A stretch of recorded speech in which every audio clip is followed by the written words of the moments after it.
वज़ीर-ए-आज़म आज़ाद कश्मीर चौधरी अनवारुल हक के खिलाफ पीपल्स पार्टी की तहरीक अदम एतमाद कामयाब। फैसल मुमताज़ राठौर आज़ाद कश्मीर के 16वें वज़ीर-ए-आज़म मुंतखब। फैसल मुमताज़ राठौर के हक में 36, मुखालफत में 2 वोट आए। मेंबरान असम्बली ने हाथ खड़े करके राय शुमारी में हिस्सा लिया। मुस्लिम लीग नून का अपोजिशन का किरदार अदा करने का फैसला। सदर आज़ाद कश्मीर बैरिस्टर सुल्तान महमूद चौधरी की तबीयत नासाज। कल नौमुंतखब वज़ीर-ए-आज़म फैसल मुमताज़ से हेल्प नहीं ले सकेंगे। स्पीकर आज़ाद कश्मीर असम्बली नौमुंतखब वज़ीर-ए-आज़म से हेल्प लेंगे। Chairman peoples party Bilawal Bhutto Zardari कल मुजफ्फराबाद का दौरा करेंगे। बिलावल भुट्टो नौमुंतखब वज़ीर-ए-आज़म आज़ाद कश्मीर की हलफबरदारी तकरीब में शिरकत करेंगे।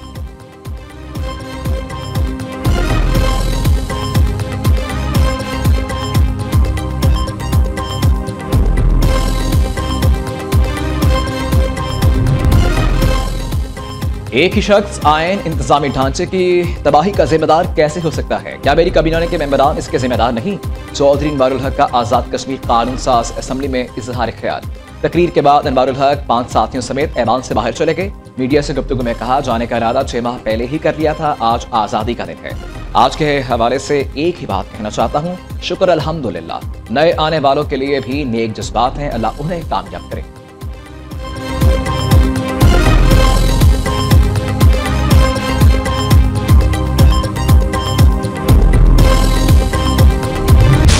इस्लामाबाद, तेहरान, इस्तांबुल का जो एक बहुत इफ़ेक्टिव रूट है, उसको अगर आप उसको रिवाइव करेंगे तो मैं समझता हूँ कि हमारी जो मईशत है उसको 4 चांद लगेंगे।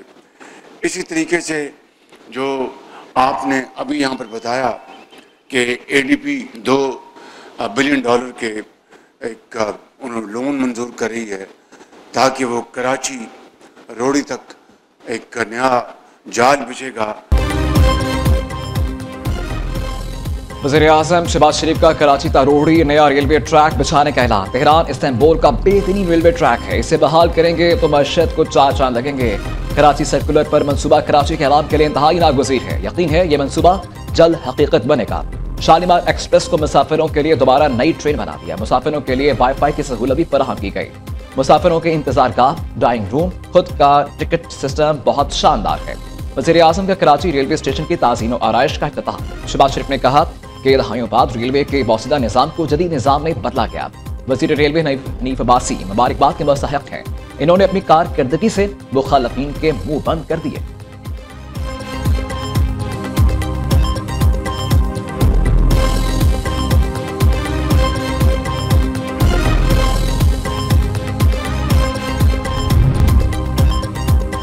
MQM चाहती तो 27वीं तरमीम की मंजूरी के लिए शराइत रख सकती थी। हमने कोई शर्त रखी, ना ही बार्गेन किया। आइंदा आने वाली तरमीम में मुत्तहिदा का बिल भी शामिल होगा। रहनुमा MQM मुस्तफा कमाल की कराची में प्रेस कॉन्फ्रेंस। कहा, वफाक बलोचिस्तान के लोगों की महरूमी दूर करने की इजाजत है। मौजूदा निज़ाम मुल्क में बददिल लोग पैदा कर रहा है। निज़ाम ना बदला तो बददिल लोग अपनी ही फौज से लड़ते रहेंगे।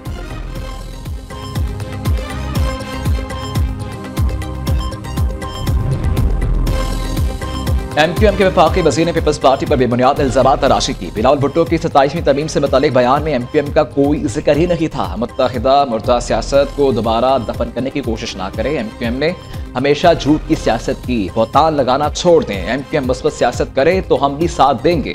सिंध की तकसीम मुश्किल ही नहीं, नामुमकिन है। सिंध के सीनियर वज़ीर शर्जील मेमन की directorate of social and electronic media Karachi में प्रेस कॉन्फ्रेंस। कहा, साबिक चीफ जस्टिस साकिब निसार का दौर जुडिशल का था। साकिब निसार बानी पीटाए के पैरोकार बन गए थे। साकिब निसार और इफ्तिखार चौधरी जुडिशल डिक्टेटर थे।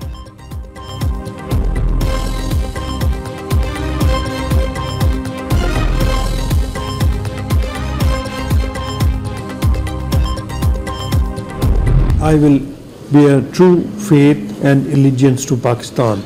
I will bear true faith and allegiance to Pakistan. That as judge of the Federal Constitutional Court of Pakistan. That as judge of the Federal Constitutional Court of Pakistan. I will discharge my duties. I will discharge my duties. And perform my functions. And perform my functions. Honestly. Honestly. To the best of my ability. To the best of my ability. And faithfully. And faithfully.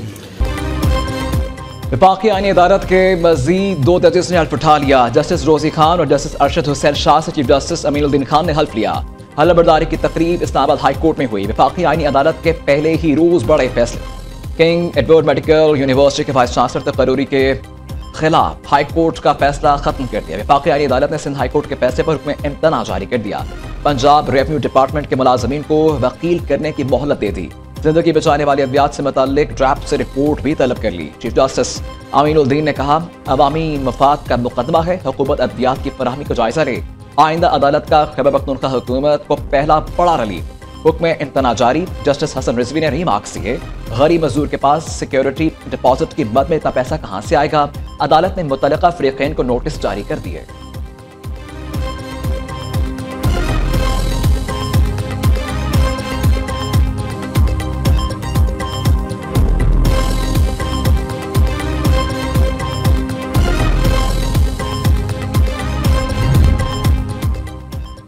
औरतों के हक़ विरासत से महरूम करना आइन और इस्लामी तालीमात के मुनाफी है। विरासती से महरूम करने वालों को कानून के तहत जवाबदेह ठहराया जाए। सुप्रीम कोर्ट ने खवातीन के हक़ विरासत से मुतल्लिक़ केस का फैसला जारी कर दिया। जस्टिस अतर मनल्लाह ने इस्तीफे से कबल 7 सफ़हात पर मुश्तमिल फैसला तहरीर किया। वरसाख्त ताख़ीर से हक़ विरासत देने पर दरखास्त गुजार आबिद हुसैन पर 5 लाख रुपए जुर्माना आयद। सुप्रीम कोर्ट ने अपील खारिज करने के सिंध हाई कोर्ट के फैसले को बरकरार रखा।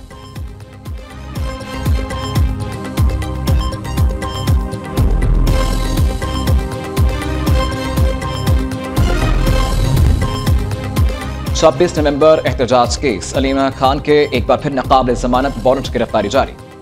मुलजिमा अलीमा खान आज भी ATC रावलपिंडी में पेश न हुई। अदालत ने chairman CDA chief commissioner Islamabad के भी नाकाबिल जमानत वारंट गिरफ्तारी जारी कर दिए। इधर district and session courts Islamabad ने शराब और असलहा बरामदगी केस में अली अमीन गंजापुर के वारंट गिरफ्तारी जारी कर दिए। अदालत का अली अमीन गंजापुर को गिरफ्तार करके पेश करने का हुक्म।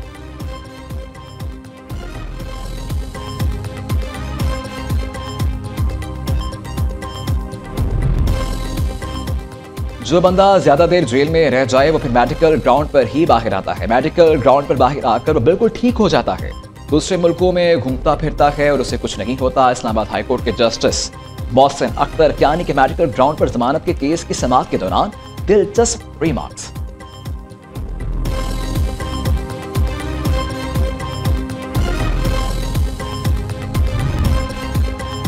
जजेस को इस्तीफे देकर अदलिया की बहाली की तहरीक शुरू करनी चाहिए। माजी में भी अदलिया को खत्म करने की कोशिश की गई। रहनुमा पीटीआई बैरिस्टर रिजफर की लाहौर हाई कोर्ट में मीडिया से गुफ्तगू। कहा, कौम हिम्मत न हारे, तहरीक में हमारा साथ दे।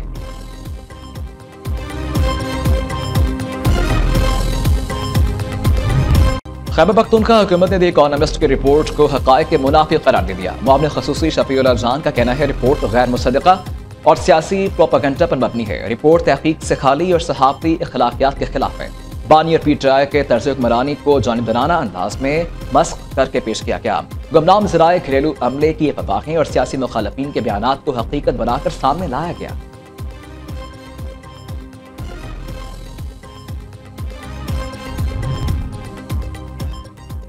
सरकारी हज स्कीम 2026 के वाजिबात जमा कराने की आखिरी तारीख में 3 रोज की तौसीह। हुकूमत ने वाजिबात की दूसरी किस्त की अदायगी के लिए आखिरी मोहलत दे दी। तर्जुमान वज़ारत मज़हबी अमूर का कहना है, दरखास्त गुजार 19 नवंबर तक वाजिबात लाजमी जमा करवाएं। दूसरी किस्त जमा न करवाने पर हज दरखास्त मनसूख कर दी जाएगी।